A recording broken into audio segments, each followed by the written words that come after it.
Bonsoir à tous et bienvenue sur votre plateau Entreproms. Aujourd'hui, nous sommes en émission spéciale avec la DRFIP. Comme vous le savez, nous regardons tout ce qui se passe au niveau de notre tissu économique. Et là, il est bientôt l'heure de payer vos impôts. Donc, vous êtes salarié. Il va falloir faire vos déclarations. Comment ça se passe? Il y a des nouveaux systèmes qui seront mis en place. On va vous expliquer tout ça. Nous sommes cet après-midi avec Madame Pradel Marilène. Bonsoir. Bonsoir. Merci d'être avec nous sur le plateau ce soir. Je vous en prie, c'est un plaisir. Ah, ben j'espère. Alors, vous avez énormément de choses à nous dire pour les impôts. Alors déjà, est-ce que vous pouvez vous présenter avant qu'on rentre vraiment dans le vif du sujet? Alors, Marilène Pradel, je suis inspectrice des finances publiques et responsable adjointe au Centre des finances publiques Nord-Bastère à Lamentin. D'accord. Alors, on est là pour parler cet après-midi des impôts. Est-ce que vous pouvez nous expliquer rapidement la différence entre les impôts sur les sociétés et les impôts pour les particuliers? Alors, il y a plusieurs types d'impôts. Il y a l'impôt sur les sociétés, il y a l'impôt sur le revenu et il y a les impôts locaux. Les impôts sur les sociétés et l'impôt sur le revenu, ce sont des impôts d'État, c'est-à-dire que nous finançons le budget de l'État. Les impôts locaux vont financer le budget des collectivités que sont les départements, régions et communes. Nous avons la taxe foncière et la taxe d'habitation et la cotisation foncière des entreprises. Voilà. Donc, nous nous occupons particulièrement en ce moment de la déclaration de revenus, donc l'impôt des particuliers. D'accord, alors merci déjà pour cette précision. Donc là maintenant on rentre dans le système des impôts. À quoi sert l'impôt du coup? Alors, l'impôt sert à financer le budget de l'État. Donc, c'est la deuxième source de revenus pour l'État, après la TVA, qui est un impôt qui grève la consommation. Donc, en gros, l'impôt sur le revenu rapporte 24% du budget de l'État. Donc, cet impôt est calculé selon un barème progressif.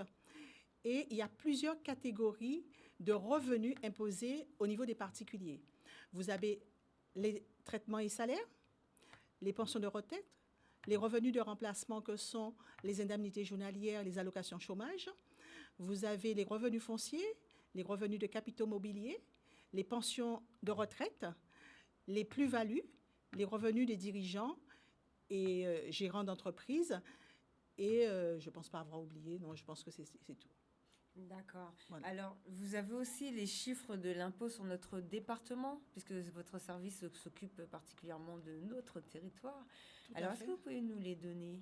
Alors, nous avons une légère progression chaque année. Nous gagnons en points par rapport à la déclaration de revenus, parce que vous savez, nous faisons beaucoup de campagnes d'impôts pour inciter les gens à déclarer, à souscrire leur déclaration de revenus, parce qu'il faut savoir que la déclaration de revenus, au bout, va aboutir à un avis d'imposition qui est un vrai sésame pour faire toutes les démarches auprès des administrations, auprès des banques, pour la bourse des collèges, en fait pour tout. C'est un sésame, l'avis d'imposition.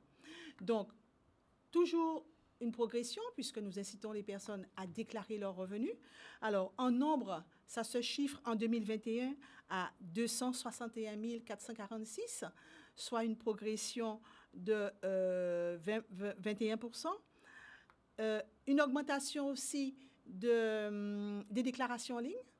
Nous sommes en Guadeloupe à quand même 45% des personnes qui déclarent en ligne, même si au départ, nous avons connu une vraie réticence de la déclaration en ligne. Tout à fait, tout au début. Les gens étaient un peu réticents. Et nous avons aussi un nombre important de déclarations automatiques. Donc, nous avons plusieurs types de déclarations, dont la déclaration automatique. Et actuellement, nous en sommes à un pourcentage de 44%, soit 116 201 en 2021. Les déclarations automatiques, c'est quand l'employeur déclare déjà une partie des revenus et ensuite ce sont les services comme la CAF ou tout qui remplissent automatiquement les lignes. Alors, c'est à peu près cela. C'est-à-dire que nous sommes dans le système, il faut surtout souligner que nous avons un système déclaratif. C'est-à-dire que vous devez, quand vous travaillez pour la première fois, déclarer vos impôts. Ce n'est pas nous qui allons vous dire qu'il faudra déclarer vos impôts. Donc, nous sommes dans le système déclaratif et qui va permettre le contrôle après. Donc, quand vous allez recevoir, vous allez faire pour la première fois votre déclaration de revenus, après, vous allez recevoir la déclaration pré-remplie. Donc, parmi ces déclarations pré-remplies, nous aurons des déclarations automatiques, c'est-à-dire des déclarations qui, par rapport à l'année dernière, ça a commencé en 2020, c'était la première fois où on a commencé à promouvoir la déclaration automatique. Ce sont des déclarations qui sont pré-remplies, mais qui auront toujours un seul revenu et le contribuable n'aura rien à modifier. Alors, parmi ces déclarations pré-remplies, on va trouver surtout des déclarations pour des personnes qui ont des salaires ou des pensions de retraite. La plupart, ce sont des pensions de retraite, et ils auront une indication constatant qu'ils sont éligibles à la déclaration automatique, c'est-à-dire qu'ils vont la vérifier, et s'il n'y a rien à corriger, ils n'ont rien à faire. Ni la valider en ligne, ni la déposer papier. D'accord. Quand vous dites qu'il y a une augmentation, est-ce qu'il y a une corrélation à faire avec l'emploi, par exemple, qui augmenterait? Ça veut dire qu'il y a plus de personnes qui travaillent, donc plus de personnes qui font leur déclaration d'impôt, ou pas particulièrement? Non, je pense que c'est parce que le civisme fiscal se fait un peu plus ressentir en ce moment. D'accord. Parce que, comme je disais en préambule, l'avis d'imposition, c'est un document qu'on est obligé d'avoir pour toutes les démarches que nous entreprenons. Pour avoir un prêt, il vous faut votre avis d'imposition. Pour inscrire votre enfant à l'école, on vous demande l'avis d'imposition plus la taxe d'habitation. Pour la bourse, et ça c'est souvent que les gens arrivent, n'avoir pas fait leur déclaration en temps et en heure, et s'ils n'ont pas l'avis d'imposition, l'enfant n'aura pas de bourse.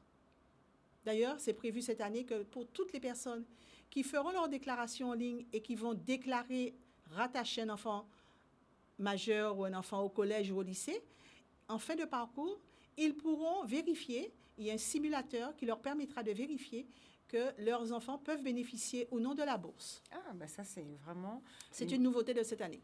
D'accord, c'est vraiment une très bonne chose. Alors justement, cette année, il y a beaucoup de nouveautés. Là, vous êtes venu pour nous parler de déclarer ses revenus 2022. Qu'est-ce que vous êtes venu nous annoncer? Comment ça va fonctionner? Alors, il y a des nouveautés. Bien entendu, en faveur du pouvoir d'achat, pour toutes les personnes qui feront les frais réels, il y aura une revalorisation de 10% du barème kilométrique. Vous savez, les personnes qui vont travailler, lorsqu'ils reçoivent leur avis d'imposition, ils ont une déduction de 10% sur le montant des revenus déclarés. S'ils estiment que ce montant de 10% ne couvre pas la totalité des dépenses qu'ils engagent pour conserver et acquérir leurs revenus, ils passent aux frais réels, et à ce moment-là, pour le trajet qu'ils font de leur domicile au lieu de travail, il y a un barème qui existe, et ce barème a été revalorisé pour tenir compte du pouvoir d'achat et de l'augmentation du carburant. D'accord, alors effectivement, en plus, vous nous avez envoyé un document très clair, on va le diffuser, on va commencer par le calendrier, donc la déclaration en ligne, vous en parliez tout à l'heure, donc là, nous sommes dans les dates de déclaration. Alors, pour la déclaration papier, la date de dépôt, donc je pense que toutes les personnes ont déjà reçu leur déclaration de revenus, puisque la mise à la poste a été faite le 7 avril. La déclaration en ligne, elle est ouverte là depuis aussi le 7 avril. Donc, la date de limite de dépôt pour le papier, c'est le 19 mai. D'accord. Et pour les déclarations Internet, les déclarations en ligne, notre département, c'est pour le 8 mai. D'accord. Date limite. Et il y aura une fermeture il y aura toujours on laisse toujours un délai de battement, mais sinon, la déclaration en ligne sera fermée à compter du 25 juin. D'accord, donc là c'était la page 6, donc c'est sur la page 4 où les dates dont vous nous parlez sont indiquées. Donc ça, est-ce que ce sont des dates spécialement pour notre territoire ou par exemple pour la Martinique, la Guyane, la Réunion, comme vous savez qu'on a regardé un petit peu partout? Ce sont les mêmes dates. Nous faisons partie de la zone 3. D'accord. Nous sommes pour la déclaration en ligne, date limite de dépôt le 8 juin 2022. D'accord. Et la déclaration en ligne même, la procédure de déclaration en ligne sera fermée à compter du 25 juin. On laisse toujours à peu près un délai pour que les gens puissent encore confirmer leur déclaration en ligne, puisque nous faisons vraiment la promotion de la déclaration en ligne. D'accord. Les gens qui vont encore faire de la queue pour aller aux impôts, il y en a de moins en moins, du coup, ça veut dire, puisqu'on a à peu près 45%, c'est ça, de déclaration en ligne. Alors, comment vous faites pour les inciter à aller faire la déclaration automatique? Ça va s'afficher tout à l'heure. On va parler de la déclaration. Les gens, ils ont pris l'habitude maintenant de faire leur déclaration en ligne. Et comme je le dis souvent le matin, on déclare en ligne comme on passe les commandes en ligne, parce que maintenant, tout est en ligne. La seule chose, c'est vrai que il y a des personnes encore, des personnes âgées, pour lesquelles nous ne pouvons pas inciter. Alors, souvent, on leur demande s'ils ont des enfants dans la famille et qui ont Internet et qui utilisent très bien l'Internet, de pouvoir leur demander de les aider à faire leur déclaration en ligne. Mais c'est vrai qu'il y a une adhésion de plus en plus forte à la déclaration en ligne. D'accord. Et pour les personnes âgées, vous n'avez pas un service qui pourrait les aider ou peut-être les accompagner par téléphone ou bien envoyer des gens sur place? Non, vous ne faites pas ça Alors, du tout? dans les services, nous avons recruté des jeunes, des emplois du service civique, et ces jeunes sont habilités. Nous avons des postes qui leur permettent de recevoir ces personnes et de les aider à faire leur déclaration en ligne. La seule chose, c'est que quand vous avez créé un espace, il faut pouvoir l'utiliser. Parce que la déclaration en ligne, il y a pas uniquement la déclaration, il y a des services en ligne, notamment avoir ses documents en ligne, payer en ligne, faire la déclaration en ligne. Donc, c'est le compte fiscal en ligne permet, on peut faire aussi des réclamations en ligne. Donc, il suffit, c'est pas uniquement faire la déclaration en ligne, il faut pouvoir aussi utiliser ce service, tous les services qui sont proposés en ligne. Vous voulez faire une réclamation, vous allez sur votre messagerie sécurisée et vous faites votre demande. D'accord, donc il faudrait qu'on regarde s'il y a des associations peut-être qui peuvent aider les personnes âgées, les personnes handicapées. Je pense que c'est un créneau à voir. Je pense. Peut-être qu'on a ça et qu'on n'est pas encore au courant, mais je pense qu'on peut se renseigner sur ces points. Alors, vous parlez aussi de prélèvement à la source. On en a beaucoup entendu parler, en plus au niveau des impôts. Alors, est-ce que vous pouvez nous expliquer ce que c'est, s'il vous plaît? Alors, depuis le 1er juin 2019, c'est le nouveau mode de recouvrement de l'impôt. Cela se passe de quelle façon? Vous travaillez, vous êtes salarié dans une entreprise, vous êtes retraité, vous percevez une pension de retraite, eh bien, c'est votre employeur qui va prélever le montant de l'impôt et va nous verser l'argent. Quand vous avez reçu votre avis d'imposition, vous avez reçu, il y a un taux qui a été calculé en fonction de vos revenus. Vous êtes célibataire, vous avez un seul taux. Vous êtes marié, couple, vous avez une déclaration commune. Chaque personne dans le foyer, chaque conjoint va recevoir un taux différencié et on va calculer aussi un taux commun pour le foyer fiscal. Et ça va être un prélèvement, c'est vous qui choisissez la personne ou bien c'est les deux, le montant est divisé? Non, nous sommes dans un système déclaratif. L'usager reste responsable de sa déclaration de revenus et des revenus déclarés.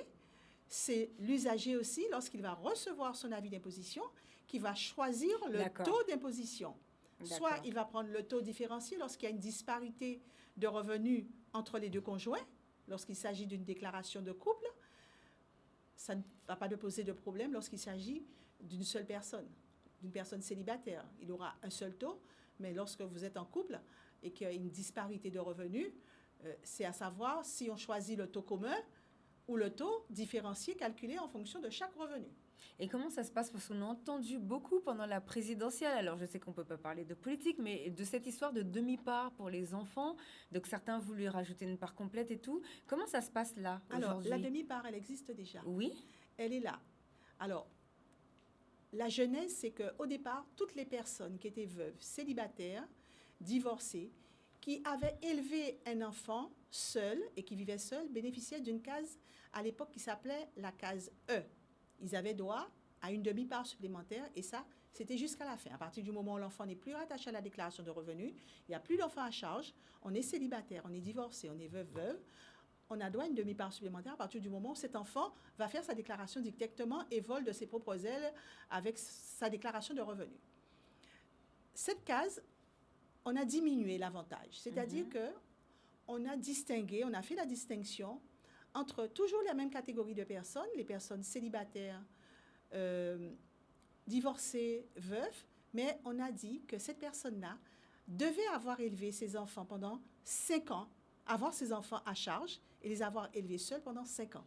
Donc, ça a diminué un peu la tranche des personnes qui peut-être avaient eu des enfants majeurs, mais qui ne les avaient pas à charge. Notamment pour les familles couples, recomposées. Voilà. Alors, les familles divorcées et recomposées. Alors, aujourd'hui, quelqu'un qui est en famille recomposée, comment il doit faire pour remplir cette histoire de demi-part? S'ils ne sont pas mariés, si les enfants ne sont plus à charge, je parle enfants non plus à charge, mais il faut qu'ils vérifient qu'ils aient eu cet enfant à charge pendant 5 ans sur la déclaration et qu'ils vivaient seuls. Donc, ça veut dire, par exemple, une famille recomposée qui a l'enfant une semaine sur deux, donc qui est en séparation, je ne sais plus comment on dit. Non, mais là, on ne parle pas d'enfant à charge. Justement, c'est quand l'enfant n'est plus à charge que cette case, elle, vient donner un avantage supplémentaire en impôt à la personne qui a contribué à élever cet enfant seul. Si l'enfant est à charge, c'est autre chose. C'est un quotient familial avec enfant à charge, et l'enfant à charge donnera droit à une demi-part supplémentaire. Oui. Mais on parle des personnes qui sont... L'enfant est parti, l'enfant est parti, à l'école, ça je suis d'accord. Donc, à ce moment-là, même si les personnes vivent en couple, non, ils n'en ont pas. Non, mais c'est pour ça que je pose la question, parce que là, par exemple, c'est... Bon, il y a eu la rentrée, il y a beaucoup d'enfants sont partis à l'université ou travailler, rentrer dans la vie courante. Mais ce sont des enfants issus déjà de familles recomposées. Donc lorsque les parents, par exemple l'enfant vivait à mi-temps chez son père ou à mi-temps chez sa mère, donc là c'est dans ce cas-là qu'on peut utiliser en garde alternée, oui, voilà, ils peuvent avoir effectivement la case L. D'accord. D'accord, mais de toutes les façons, au cas où il y a une question, on peut toujours vous appeler pour être sûr de faire la bonne déclaration, pour avoir l'aide justement pour remplir. Nous mettons un accueil particulier au moment de la déclaration de revenus, justement pour aider les gens à la rédaction de leur déclaration. D'accord. Alors ensuite, donc, on va l'afficher, vous en parliez tout à l'heure, le barème kilométrique. En plus, nous sommes en Guadeloupe, donc tout le monde utilise vraiment sa voiture. Est-ce que vous pouvez nous expliquer, par exemple, on sait par rapport aux frais d'essence, est-ce qu'il faut les défiscaliser, pas défiscaliser? Expliquez-nous tout ça. Le barème kilométrique comprend les frais d'essence, les frais de carburant, les frais d'usure, les frais de carburant, les frais d'usure et aussi les frais de dépréciation du véhicule. Donc, c'est un barème qui est complet. Si vous estimez que vous allez dépenser beaucoup plus de dépenses, nous avons le cas en métropole des personnes qui utilisent le péage. Donc, vous gardez vos frais, vos factures. À ce moment-là, vous n'utilisez pas le barème. Vous avez aussi un barème qui est uniquement pour les carburants. Vous pouvez ne pas utiliser le barème kilométrique, mais utiliser le barème des carburants. Si vous estimez que ces barèmes ne vous donnent pas droit ou ne reflètent pas la réalité des dépenses que vous avez engagées et que vous avez gardé vos factures, vous allez à la station d'essence. Oui, on demande des bons très importants. Des factures. À ce moment-là, vous totalisez le réel de ce que vous avez dépensé au cours de l'année et vous le portez sur la déclaration de revenus à la ligne 1AK, la ligne qui est réservée aux frais réels. Mais il faut savoir qu'il faut que ce montant-là dépasse le montant des 10% de frais que l'administration vous donne automatiquement lorsque vous êtes salarié, et y compris pour les retraités aussi, sauf que c'est commun, c'est les 10% communs pour les deux quand il y a un couple. Donc, il faut que ça dépasse le montant des 10%. Un exemple. Vous avez 30 000 euros de salaire annuel à déclarer. Vous aurez automatiquement 10% de déduction sur ces 30 000 pour avoir le net imposable à imposer. Vous estimez que ces 3 000 ne reflètent pas la réalité des dépenses que vous engagez quand vous allez travailler. Vous avez aussi dans ces frais qui s'appellent les frais réels, les frais de nourriture. Quand vous ne pouvez pas justifier, vous avez 4,95 € par repas. Oui. Si vous estimez que votre distance... quelqu'un qui travaille Basse-Terre, Pointe-à-Pitre, ça se chiffre en kilométrage. Donc, vous utilisez le barème kilométrique et ça peut dépasser les 3 000. Voilà le cadre des frais réels. D'accord. Alors, est-ce que quelqu'un qui est dans le libéral, par exemple, ça rentre là ou pas, ou c'est un autre système pour faire sa déclaration? C'est un autre système parce que là, nous sommes dans le cadre des professions non salariées. D'accord. Voilà. Donc, c'est une autre déclaration encore. Et là, je vois qu'il y a les frais de télétravail. Ça, c'est une nouveauté? C'est une nouveauté. Dans la continuité, ça existait déjà en 2020. Donc, dans la continuité, si vous faites les frais réels, eh bien, vous avez droit, si vous travaillez à domicile, vous êtes télétravailleur, à 2,50 € par jour, 55 € par mois et 580 pour l'année. Donc, vous pouvez cumuler ces frais-là avec vos frais réels, c'est-à-dire les frais trajet domicile, lieu de travail. D'accord. Ben, ça, en plus, avec la gestion de la crise, beaucoup de personnes ont travaillé en plus en télétravail. Donc, mais ça aussi, le patron le déclare, non, dans les déclarations automatiques en général? Non. Votre patron ne va pas parce que c'est exonéré d'impôts. D'accord. Voilà. Et si vous l'utilisez au niveau des frais réels, vous allez le déduire de vos revenus. D'accord, donc c'est pas lui qui va remplir cette case pour nous. Alors ensuite, on va parler de la fameuse bourse scolaire, donc ça va s'afficher. Donc c'est une nouveauté aussi avec le plafond de déduction de dons. Alors expliquez-nous ça, s'il vous plaît. Alors, pour la bourse scolaire, cette année, comme je l'ai dit tout au début, on a permis aux personnes, parce qu'il y a des personnes qui ne font pas la demande de bourse pour leurs enfants. Donc, ça s'appelle la lutte contre le non-recours aux bourses scolaires. On permet aux personnes de pouvoir, à la fin de leur déclaration en ligne, avec l'aide de simulateurs qui est mis à leur disposition, de savoir s'ils peuvent prétendre à la bourse pour leurs enfants.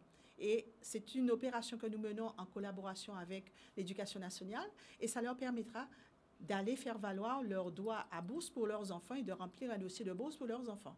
Effectivement, c'est vrai Voilà. que... Et c'est aussi une manière d'inciter les parents, quand ils ont des enfants, et ça je leur dis souvent, quand on a des enfants, il faut faire la déclaration dans les délais. Oui. Parce que c'est souvent qu'on voit des parents venir après coup, quand on leur demande, parce que là nous sommes en période de déclaration de bourse pour les enfants qui partent faire des études, et c'est très souvent que je vois des parents venir solliciter leur avis d'imposition alors qu'ils n'ont pas fait leur déclaration de revenus et qu'ils l'ont déposé en retard. Donc, il faut savoir que la déclaration de revenus, l'avis d'imposition, la déclaration se dépose dans les délais. Je rappelle, papier pour cette année le 19 mai, pour la déclaration en ligne le 8 juin. Et lorsque vous déposez votre déclaration dans les délais, vous recevez votre avis d'imposition à partir du 25 juillet. Ah ouais, juillet. Donc, vous voyez le délai de traitement que ça peut occasionner. Eh bien, c'est la même chose. On ne peut pas délivrer d'avis d'imposition au jour le jour, surtout lorsque vous êtes en retard. Effectivement. Et il y a aussi le relèvement du plafond de déduction de dons. Oui, alors chaque année, il y a un relèvement qui se fait par rapport aux dons aux œuvres que vous faites à des organismes d'intérêt général. Et il y a un plafond qui s'applique, un seuil et un taux qui est applicable. Et ces dons, ça lutte aussi, enfin, ça sert aussi pour les associations qui luttent contre la violence conjugale? Alors, il faut que l'association soit habilitée à recevoir des dons et legs. D'accord. Voilà, donc c'est pour aider la société. Il faut que ce soit une association aidante pour la société, quoi, pour l'apaisement de la société. La plupart du temps, nous avons des associations d'intérêt général du style de Secours populaire. D'accord. Les Restos du Cœur, d'Amandement Coluche, le Secours catholique. Donc, pas n'importe quel... Alors, c'est vrai que beaucoup de gens nous donnent quelquefois... On va rafficher la page, vous allez voir, c'est bien lancé. Des dons aux œuvres versés par une association de football, mais qui n'est pas immatriculée et qui n'a pas l'agrément pour recevoir des dons. D'accord. Voilà. Et donner un justificatif qui est sollicité par l'administration pour le bénéfice de la réduction d'impôt. D'accord. En tout cas, c'est pour les gens qui font des dons à ces associations, peuvent être... donc, ça va jusqu'à 1 000 €, c'est ça? Il y a un relèvement à 1 000 € du plafond des dons pour cette année. D'accord. En tout cas, c'est une très bonne chose puisqu'on est en plein, on en parle aussi beaucoup, pas mal. Donc, c'est vrai que c'est intéressant. Ce sont des mesures incitatives aux gens pour aider bénévolement les associations à œuvrer dans le domaine du social. De l'aide, exactement, de l'aide sociale et de l'intérêt général. Alors, là, on doit parler, on en a parlé tout à l'heure, de la déclaration en mode de prélèvement à la source. On va ouvrir la ligne pour les gens qui veulent poser des questions. Mais du coup, on va parler de la fraude au crédit d'impôt. Alors, qu'est-ce que c'est, s'il vous plaît?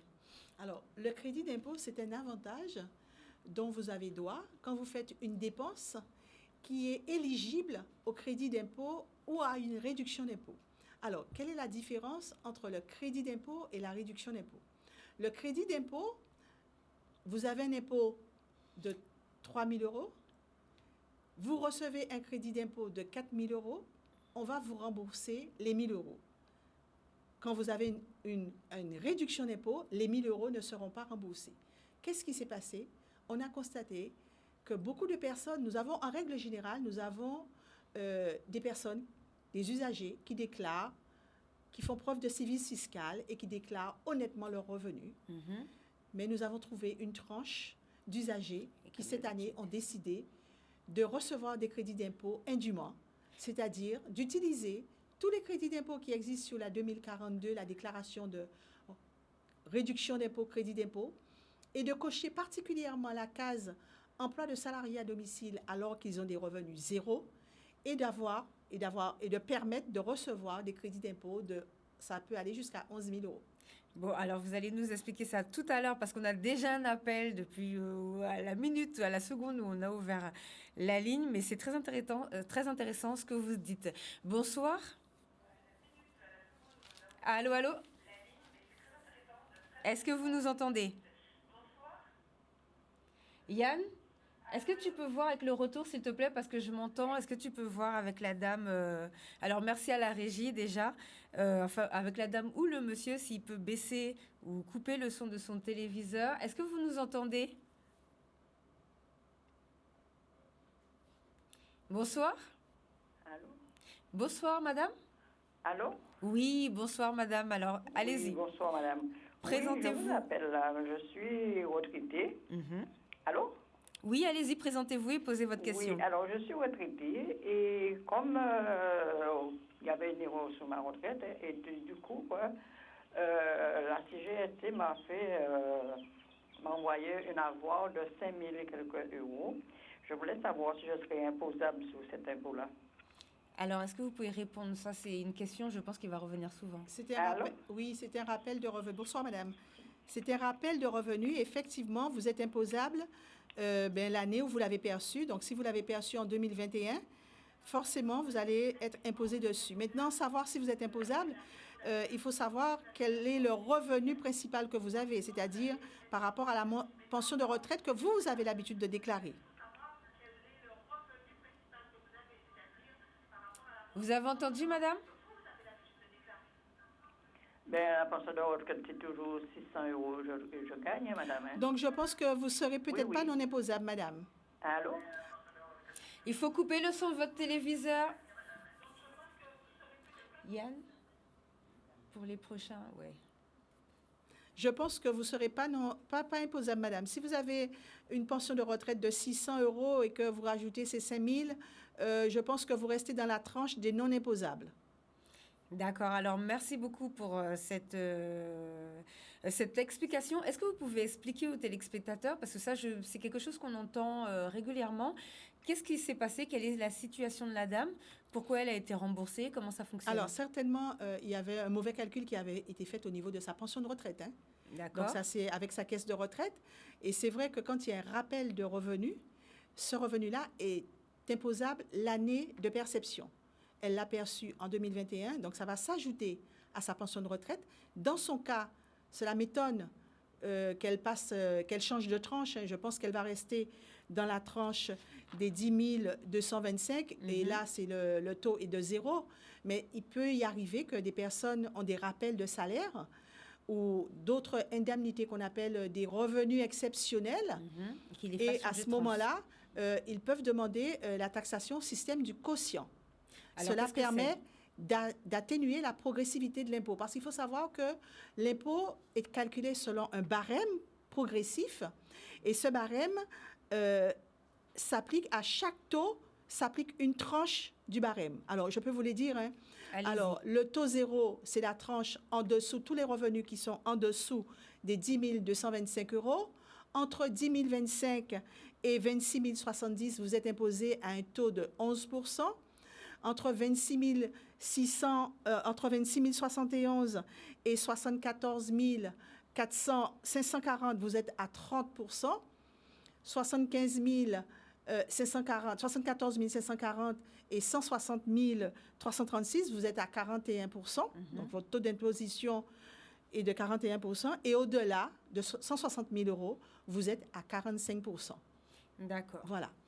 Merci beaucoup pour cette explication. Toutes les personnes qui ont un revenu après abattement des 10 %, toutes les personnes qui sont les retraités, 600, 800 euros, ils sont non imposables parce qu'ils sont en dessous de 10 225 euros.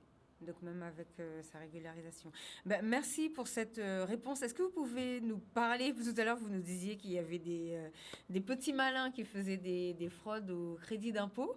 Alors, une question, avec la crise, on a vu que beaucoup de patrons, enfin beaucoup d'entreprises ont déclaré leurs personnes au chômage partiel alors qu'en réalité, ils travaillaient et tout. Est-ce que ça, pour la déclaration d'imposition, vous avez vu, même celle de l'année dernière, vous avez vu des problèmes dessus? Parce qu'on a entendu quand même qu'il y a eu des contrôles ou quoi? Non, nous n'avons pas eu de problème à ce niveau-là. Le problème que nous avons eu, c'est, comme je vous disais, une tranche de personnes qui ont décidé qui ont détourné un peu la déclaration en ligne, Mhm. parce que ça se fait, la fraude, elle se passe en ligne.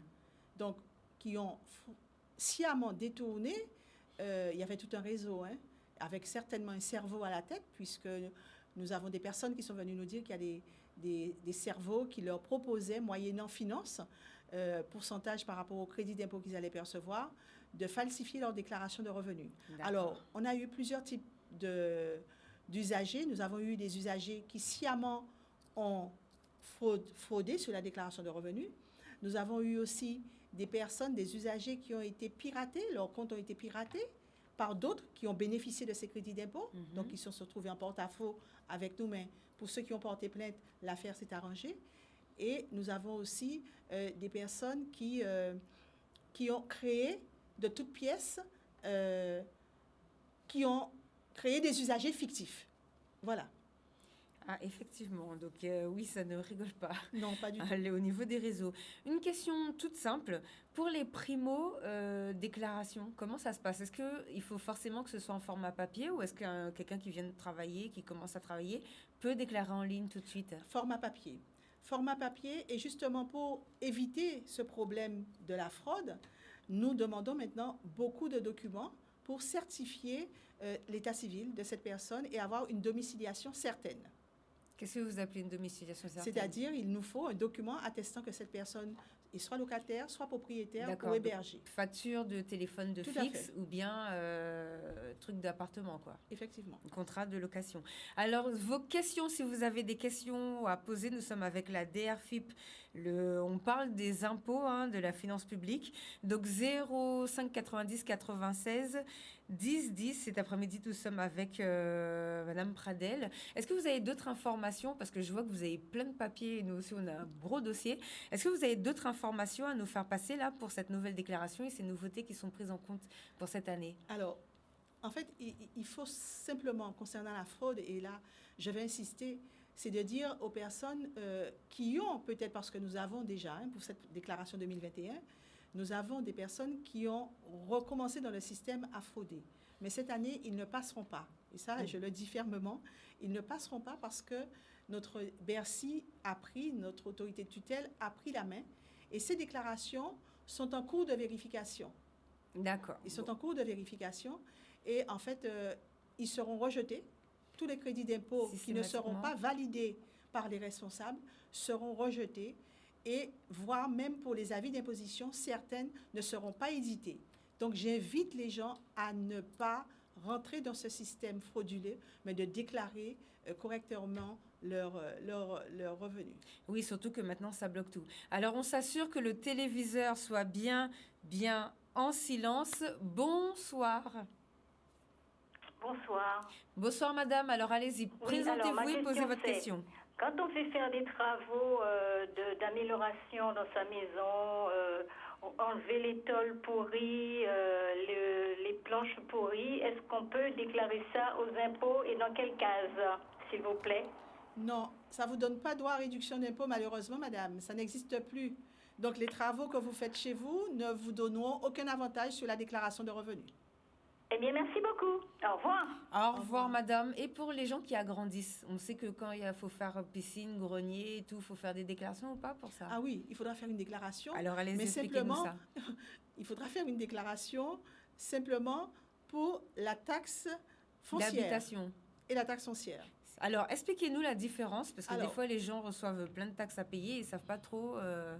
Lorsque vous faites construire une maison, nous sommes aussi dans un système déclaratif. Vous devez, dans les 90 jours de l'achèvement, déclarer votre maison par le biais d'un formulaire qui s'appelle le modèle H1. Dans les 90 jours de l'achèvement, c'est-à-dire que vous allez répertorier votre maison, nous donner le nombre de pièces, le nombre de superficies, le nombre de lavabos, de WC, de douche, de baignoire. Et voilà, tous les éléments de confort qui existent dans cette maison. Avec ce document-là, nous allons calculer la valeur locative de votre maison pour asseoir votre taxe d'habitation et votre taxe foncière.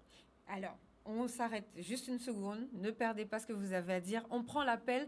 Bonsoir, présentez-vous, s'il vous plaît, et posez votre question. Oui, bonsoir. C'est Marie-Agnès. Je voudrais poser une question à Mme Pradel. J'ai travaillé avec un employeur dans l'année il a déclaré, j'ai travaillé pendant les 12 mois, mais il a déclaré que les 5 mois seulement, comme il est parti, il est parti, il nous a laissé en abandon, on n'a pas eu de solde de tout compte, rien du tout, et d'autant plus qu'il a déjà fraudé à la Sécu et aux impôts. Aux impôts, on a travaillé les 12 mois, il nous a déclaré que 5 mois seulement. Je voulais savoir qu'est-ce qu'on doit faire justement. Est-ce que vous avez reçu votre dernière fiche de paie du mois de décembre? Vous avez travaillé toute l'année jusqu'au mois de décembre? Non, on a travaillé jusqu'à, oui, décembre, oui, nous avons arrêté au mois de février. D'accord, donc vous avez votre dernière fiche de l'année 2021, fiche de paie de décembre 2021? Oui. Eh bien, sur cette fiche de paie, vous allez voir le net imposable à déclarer. Donc, vous pouvez corriger votre déclaration de revenus. D'accord. Voilà. Mais si on avait déjà envoyé, on fait comment? Eh bien, à ce moment-là, vous passez au centre des impôts et vous allez faire une déclaration rectificative. Ou si vous êtes en ligne, vous pouvez aller corriger jusqu'à la date limite, jusqu'au 8 juin. Non, c'était déjà des pré-remplis. On recevait des pré-remplis. Oui, ben justement, je vais encore le dire, la déclaration pré-remplie, vous êtes obligé de la rectifier, de la corriger s'il y a besoin. Voilà. Il ne suffit pas de la voir, de regarder, mais il faut vérifier que les éléments, et là, dans votre cas, vous avez un problème parce que ça ne reflète pas la réalité de vos revenus de l'année 2021. OK, d'accord. Voilà. Mais il n'est pas trop tard de pouvoir rectifier, hein? OK, ben je vous en prie. Allez, au revoir. Au revoir, madame. Merci, au revoir, madame. Alors, avant qu'on reprenne sur la taxe d'habitation et la taxe foncière, ça, ce qui s'est passé, c'est frauduleux, ce que son patron a fait. Alors, je pense que son patron n'a pas eu le temps de tout déclarer parce qu'elle me parle de faillite. Parce qu'il faut savoir que pour que les déclarations soient pré-remplies, pour que les éléments de salaire figurent ou les éléments de pension de retraite, il y a une déclaration à faire à notre administration et au mois de mars, au plus tard. Donc là, pour que la déclaration soit pré-remplie de ces éléments-là. D'accord. S'il n'a pas eu le temps de le faire, il appartient encore au contribuable de le faire. Ce n'est pas parce que nous sommes en déclaration pré-remplie que la responsabilité de l'usager est différente. Voilà, c'est la même parce qu'il faut la signer, donc il faut la corriger et la compléter s'il manque des éléments. D'accord. Là, le patron, il n'est pas en situation illégale. C'est normal. D'accord. Bon, bah, très bien. Est-ce que on a un autre appel et après on va revenir. Bonsoir, présentez-vous et posez votre question, s'il vous plaît. Oui, je me présente. Je suis M. Tony. Bonsoir. Je voudrais savoir, est-ce que j'ai d'habitude, mes déclarations, je le fais en ligne, enfin, je le fais pas en ligne, c'est automatiquement. J'avais un machin pour l'automatique. Et ils m'ont envoyé la feuille quand même pour faire en manuel. Est-ce qu'il faut que je remplis quand même cette feuille? À partir du moment où c'est indiqué que vous êtes en déclaration automatique et que vous n'avez rien à rajouter, rien à corriger, vous ne faites rien, elle sera validée automatiquement au mois de juin. Au mois de juin? Voilà. Donc, au fait, puisque j'ai l'habitude, il n'y a rien à signaler, je laisse comme ça. Vous laissez comme ça. La feuille qu'ils m'ont envoyée, je ne le touche pas alors. Comment? Non, vous ne touchez pas à partir du moment où c'est marqué que vous êtes éligible à la déclaration automatique. Ça figure dessus, normalement. Hein? Oui. Et ça figure où? À droite, à gauche? Tout en haut. Tout en haut? Tout à fait. Mais d'habitude, je ne fais jamais de déclaration depuis un moment, depuis 2 ans. Donc, on la valide automatiquement dans votre cas, je pense. Hein? D'accord. Vous recevez vos avis d'imposition? Validation automatique. Vous recevez vos avis d'imposition? Et je ne reçois pas d'avis d'imposition. Oui, on m'envoie juste une feuille pour me dire si je dois de l'argent ou si je ne dois pas.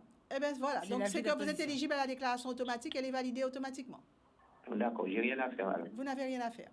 D'accord, merci. Au revoir, madame. Au revoir. Ça veut dire que le monsieur est dans le cas des déclarations pré-remplies. Des déclarations pré-remplies, mais uniquement des déclarations éligibles à l'automatisme. D'accord. C'est-à-dire qu'il n'y aura rien à rectifier et on en a constaté depuis quelques années que ces personnes ne déclarent que ces revenus-là. Vous savez, les personnes qui sont retraitées, ben, ils ont le montant de la pension de retraite et oui, c'est déjà inscrit, ouais, donc, effectivement. il y a beaucoup de personnes retraitées qui sont éligibles à la déclaration automatique, ils n'ont rien à modifier. Et c'est très bien pour eux parce que, comme il le dit, ce monsieur, il dit, ça fait des années que je ne dépose pas la déclaration de revenus. Oui. Ça fait peut-être 2 ans. Au moment où la déclaration automatique est devenue en vigueur, en 2020, on a validé automatiquement sa déclaration, ce qui lui permet d'avoir son avis d'imposition. Donc, d'où la question de tout à l'heure, ce serait bien d'avoir une association pour aider les personnes âgées. Comme ça, une fois que c'est dans les rouages, c'est automatisé pour eux, quoi. Mais en fait, à la limite, pour eux, ça ne pose même pas de problème. Je poserai la puisque question c'est au validé. département à Monsieur Lesbar. On l'appellera pour voir s'ils peuvent mettre quelque chose en place. On verra ça. Alors, on a un appel, ça s'enchaîne. On va essayer après de revenir sur la taxe d'habitation et la taxe foncière. Alors, bonsoir, présentez-vous et posez votre question, s'il vous plaît. Oui, bonsoir, mesdames. Bonsoir. Je suis Agnès de Saint-François.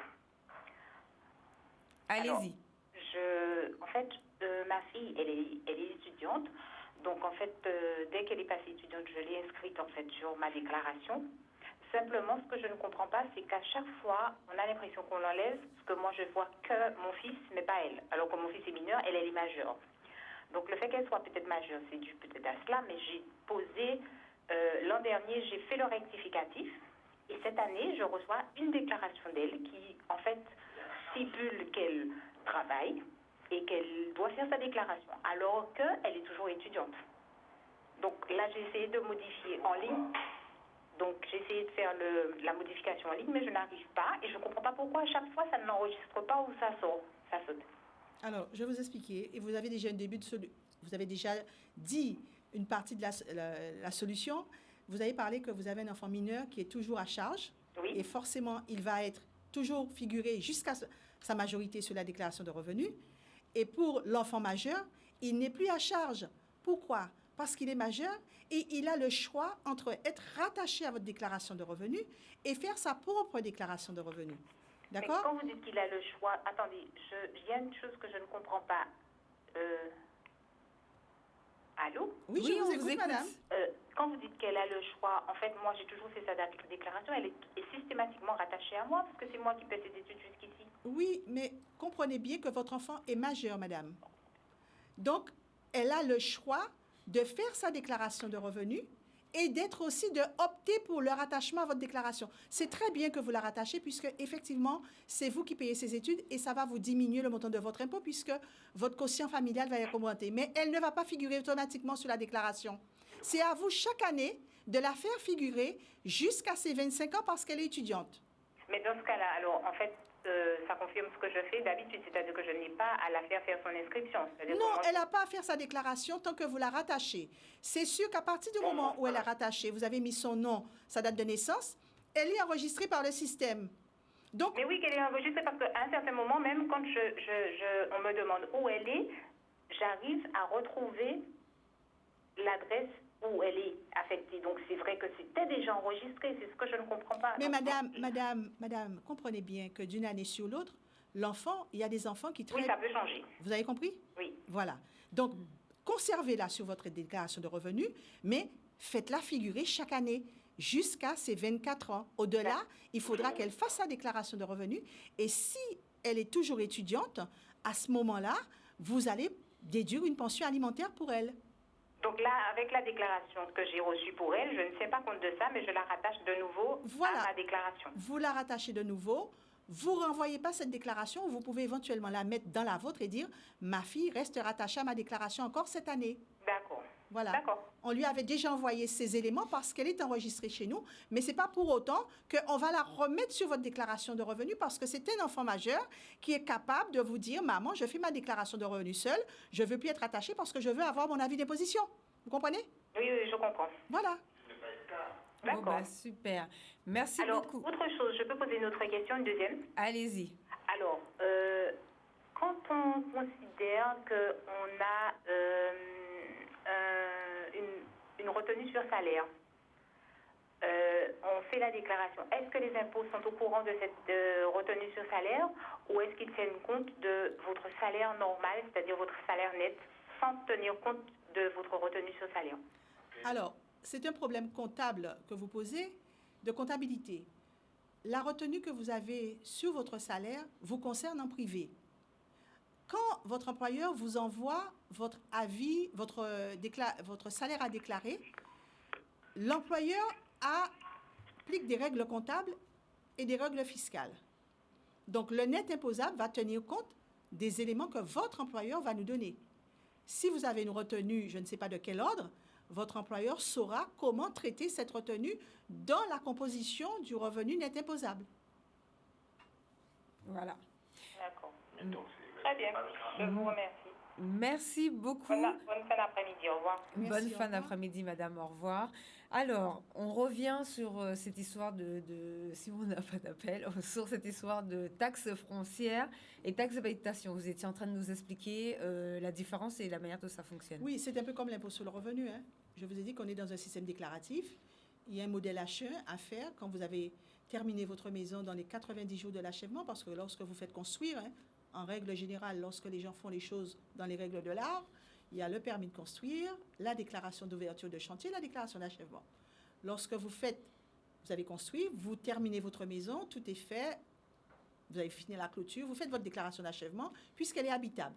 À partir du moment où elle est habitable, vous allez déposer le modèle H1, et nous, avec tous les éléments qui sont fournis dans ce document, nous allons calculer la valeur locative.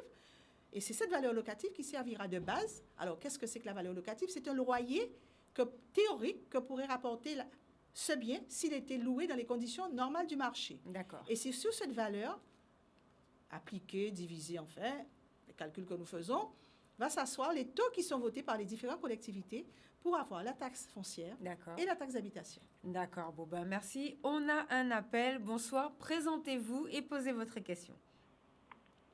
Allô, bonsoir. Bonsoir. Je m'appelle Elisabeth. Allez-y.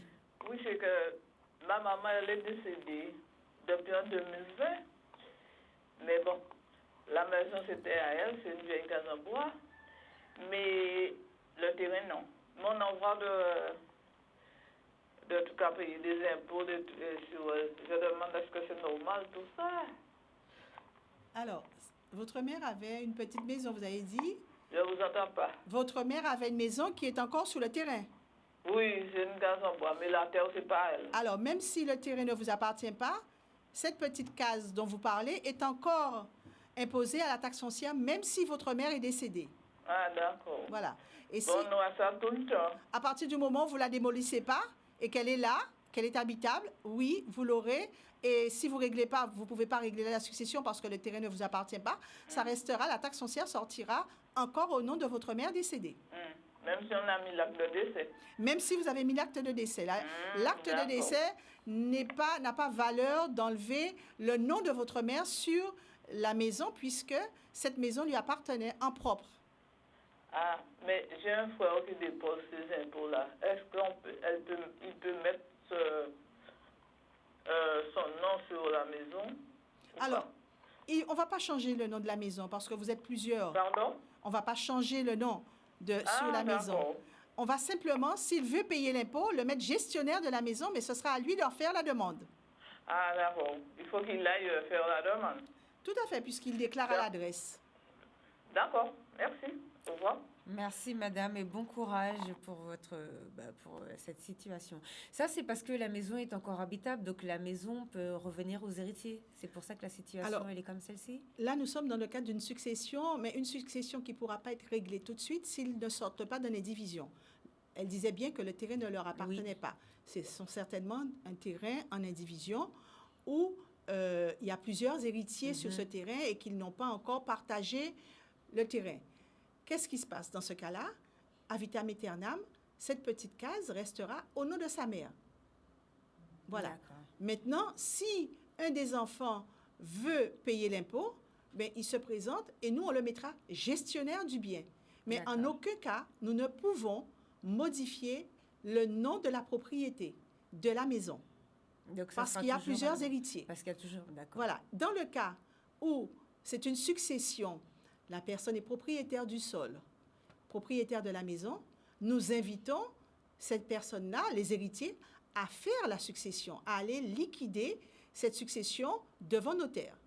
Ce qui permettra de savoir soit il y a un héritier qui achète, ou ils vendent à un tiers, mais il ne faut pas rester dans l'indivision. Oui. Parce qu'à ce moment-là, ils sont tous en indivision sur la maison et quelquefois, nous avons des problèmes pour recouvrer le montant de l'impôt parce que personne ne veut payer.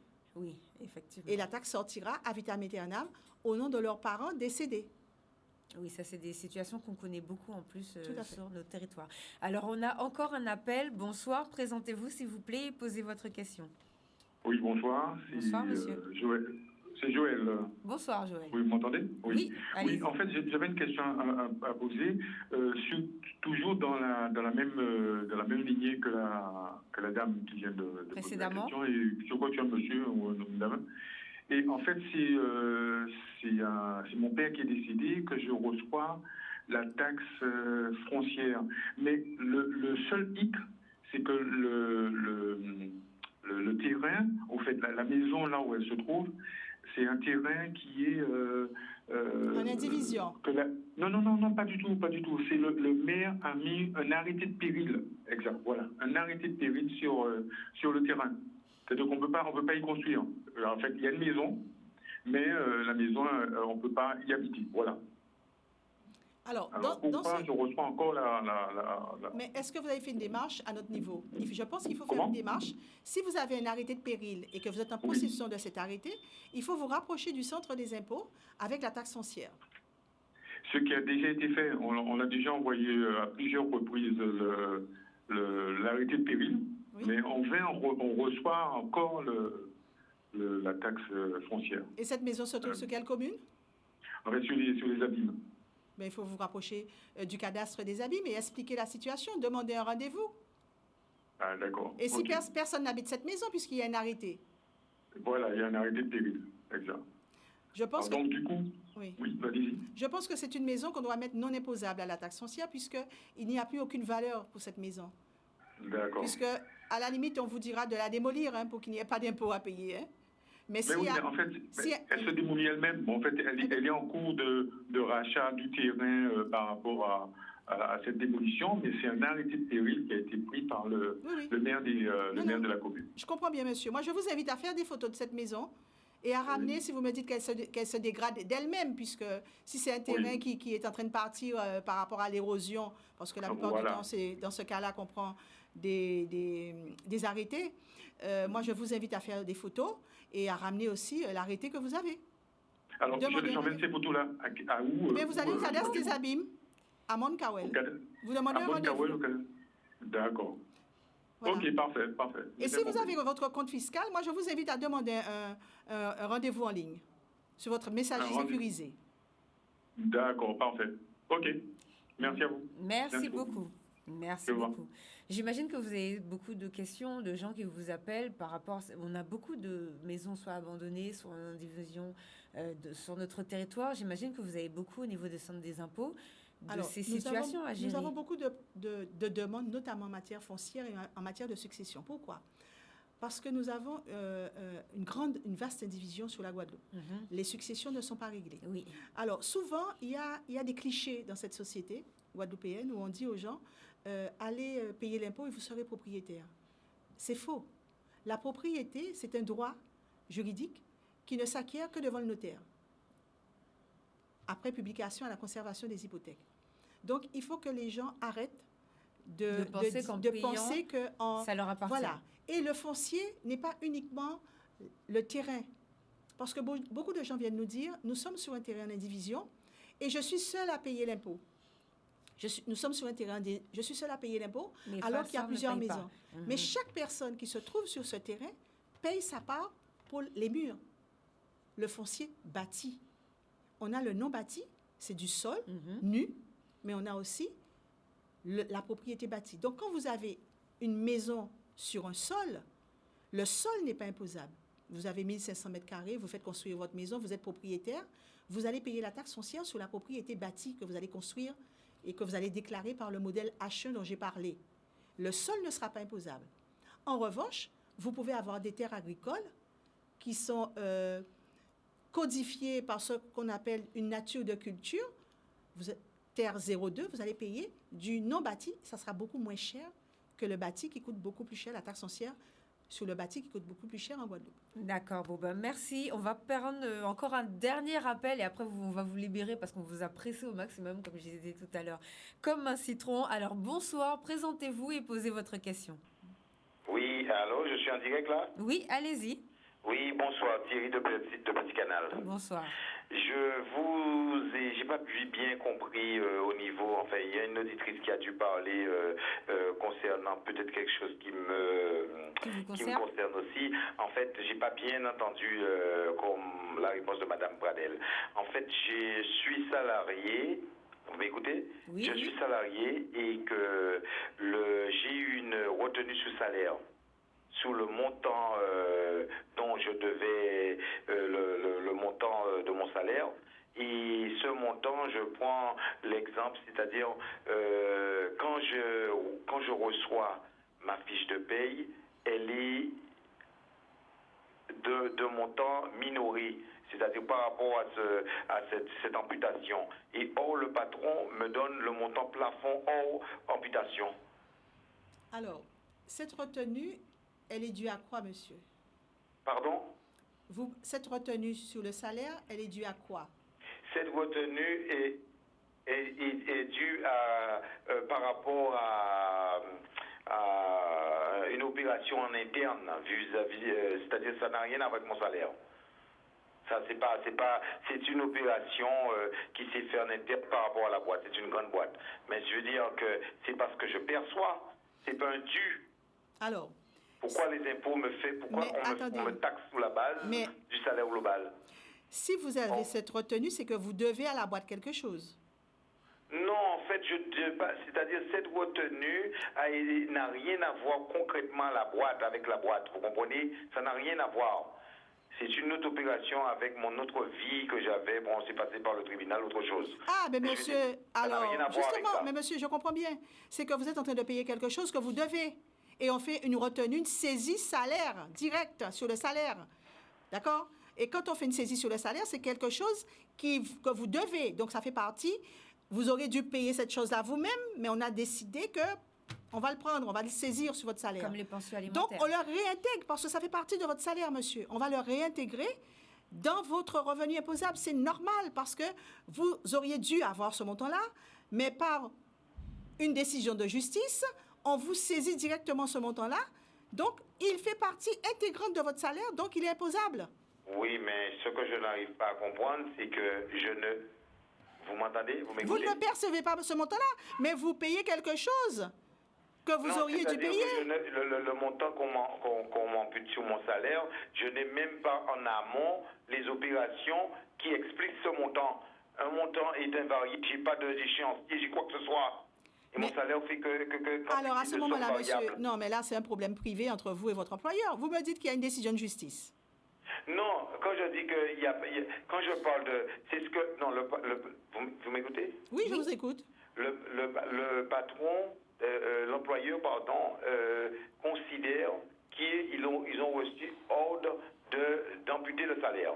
Et moi, sur cette amputation, je demande justificatif comme quoi, quel échéancier que vous amputez? Je n'ai rien et je constate que je suis en train de payer les impôts plein pot. Mais à ce moment-là, il faut vous rapprocher de votre employeur, monsieur. C'est quelque chose qui est interne à votre salaire. Il faut demander pourquoi. Mais vous savez pourquoi vous êtes... Donc, je suis en mesure de payer sous la base du montant plafond hors amputation. Non, non, pas du tout.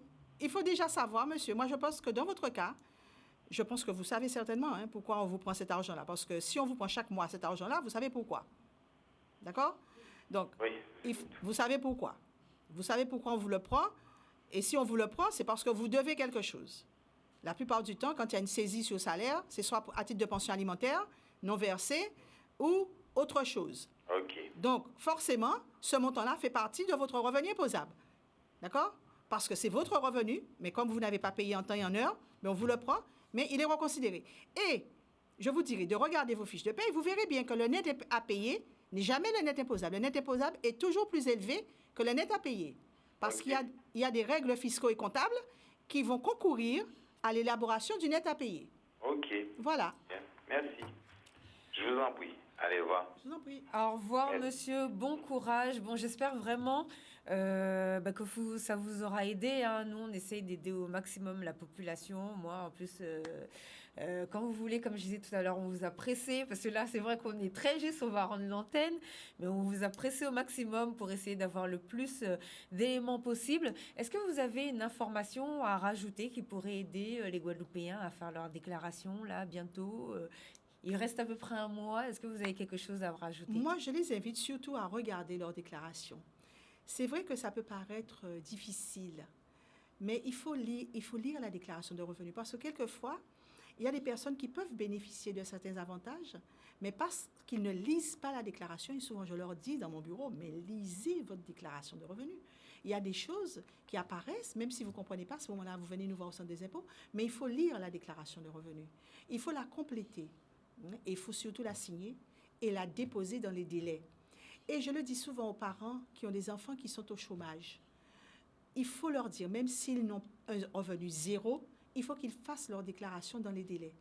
Parce qu'au moment de faire une démarche auprès d'un bailleur social ou quelque chose, on les voit arriver et « Madame, j'ai besoin de mon avis d'imposition. » Non, on ne distribue pas ça au jour le jour. On n'a pas de distributeur automatique d'avis d'imposition, si je peux dire. Il faut déposer les déclarations dans les délais parce que les traitements informatiques sont très longs. Notre centre informatique se trouve à Poitiers. Oui. Et nous ne pouvons pas appeler Poitiers, comme certaines personnes me le réclament, mais appeler pour que j'ai mon avis d'imposition. Non, Madame Pradel ne peut pas faire ça. Elle peut simplement dire aux gens, déposez vos déclarations de revenus. Et pour les parents qui ont des enfants qui ont la bourse, et que je rencontre souvent, surtout en ce moment, il faut faire leur déclaration dans les délais. Parce que c'est un document, l'avis d'imposition, c'est un vrai sésame qui ouvre les portes. D'accord. Alors, merci beaucoup. Très rapidement, on va courir dessus. On va vous afficher les offres d'emploi. Il n'y en a que 2 cette semaine. Donc, moi, je suis contente, puisque ça veut dire que les offres d'emploi partent. Donc, si vous êtes technicien en téléphonie mobile, on recherche quelqu'un. Si vous travaillez dans la téléphonie mobile, Android, Apple, maintenance technologique, bon, comme on a dit Apple, on va dire Samsung et Nokia ou je ne sais pas quelle marque qui existe encore, Huawei, je ne sais plus. Esprit d'équipe. Et si vous êtes bon en diagnostic, on vous recherche, on a besoin de vous pour travailler, que vous soyez un homme ou une femme. Vous contactez notre agence avec laquelle nous travaillons, qui est Officium Conseil. Et la deuxième offre de travail pour cette semaine, responsable en magasin. Donc, pareil, téléphonie mobile, management, gestion, culture d'entreprise, leadership. Et vous êtes bon dans le relationnel. Donc là, vous consultez tout de suite notre agence avec qui nous travaillons, bien évidemment. C'est toujours le même Yannick Jetam. Et je vous donne son numéro de téléphone direct. Il va être heureux, encore une fois. 06 90 95 81 51. Dernière information, vite fait à la course, comme on dit. On a été contacté, on a reçu le communiqué de presse de l'UDE-MEDEF. Donc maintenant, ça s'appelle l'Union des entreprises de Guadeloupe pour la semaine du numérique, donc qui aura lieu la semaine prochaine. Je vais essayer de voir si la semaine prochaine, je peux faire venir Sébastien Dolmol qui travaille dessus. Donc on va essayer de le faire passer la semaine prochaine. Et dans le communiqué, il nous explique que la semaine prochaine, c'est la semaine du numérique, donc pour construire ensemble un territoire d'innovation. Donc c'est le cluster, le Closir Caraïbes, donc c'est l'association Guadeloupe Tech, la French Tech de Guadeloupe et l'Union des entreprises de Guadeloupe, donc l'UDE-MEDEF comme je disais tout à l'heure, qui se sont réunis autour d'une convention pour travailler ensemble au développement de la culture et de l'économie numérique afin d'assurer la pérennité des acteurs socio-économiques de notre territoire. On verra tout ça, on essaiera la semaine prochaine. Bonne semaine à tous. En tout cas, on espère que ça vous aura aidé pour faire votre déclaration. Courez, allez faire ça sur Internet, là. Au revoir à tous, à la semaine prochaine. Merci d'être venus nous parler cet après-midi. Je vous en prie. Au revoir. Au revoir.